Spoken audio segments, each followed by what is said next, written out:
તુલસી પૂજનના દિવસે સવારે સ્નાન કર્યા પછી તુલસીના કુંડાને ઘરની સ્વચ્છ જગ્યાએ જમીનથી થોડી ઊંચી જગ્યા પર રાખો. ત્યારબાદ આ મંત્રનો પાઠ કરતી વખતે તેમાં જળ ચઢાવો. મહાપ્રસાદ જનની સર્વ સૌભાગ્ય વર્ધની આધિવ્યાધિ હરા નિત્યમ તુલસી ત્વામ નમોસ્તુતે. પછી તુલસીએ નમઃ મંત્રનો પાઠ કરતી વખતે તિલક કરો.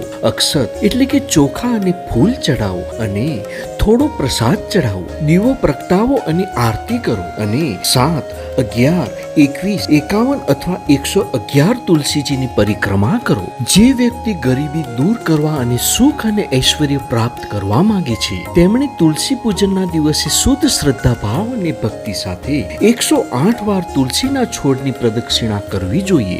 આદરણીય બાપુજી, જે ઘરમાં તુલસીનો છોડ હોય ત્યાં ગરીબી નથી હોતી. જ્યાં તુલસી રહે છે ત્યાં દુઃખ, ભય અને રોગ ટકતા નથી.